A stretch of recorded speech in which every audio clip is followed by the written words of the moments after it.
we're going to start off, and I'll just ask a couple, or I'll just call you out who's going to answer the question, who I'm directed to, and every couple may not answer each question, so you know how things will flow, but we'll get some feedback from different perspectives.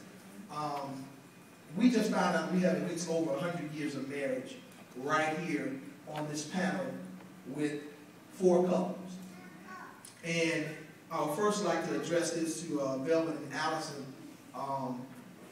What made you decide to move from living together to getting married?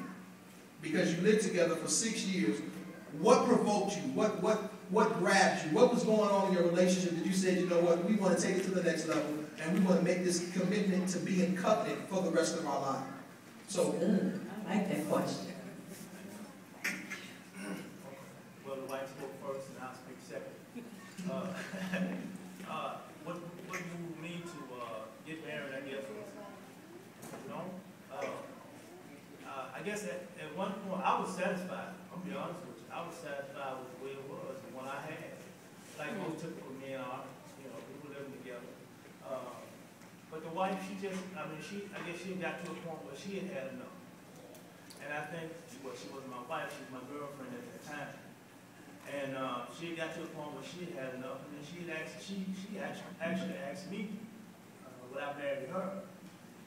But she had kind of put her foot down, and she said that she wanted to get married. She didn't want to live this way anymore. I mean, we were both church-going people. We were both going to church, and we both believed in God. And we know that we wasn't living the right kind of life, and she was dissatisfied with the way she was living, and she told me she loved me and she wanted to get married. And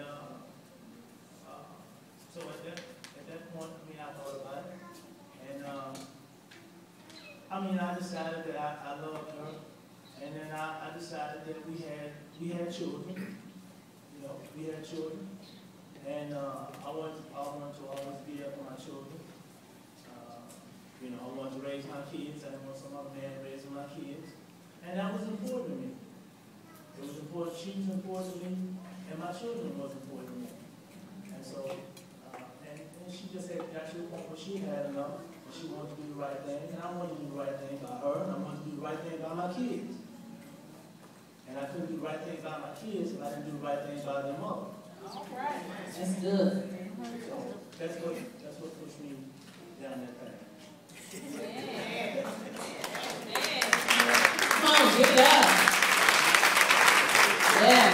now, after 6 years of dating, and he made the decision to go ahead and propose and put a ring on it and bring you to that place and make you his wife, how did you feel and what type of emotion were you going through in the time frame of when you decided that you said, you know what, I want to be married, but you saw that he wasn't getting to that particular place in a timely fashion that you thought he should have been? What were you going through and how did you deal with that particular type of mindset? How did you deal with those emotions? How did you deal with that? How did you get over that hump to not give up on the relationship and say, you know what, if you're not going to do this on X, Y day, I'm out the door? You know, what is it that you saw or that you felt from your husband at that particular time? He was your boyfriend, but at that time, what was it that you were feeling that you said, you know what, I'm going to stick with this and I know he's going to do the right thing? Can you kind of minister some of that? Because a lot of singles and a lot of people are in that position where they may be living together and they don't know how to get to the next level.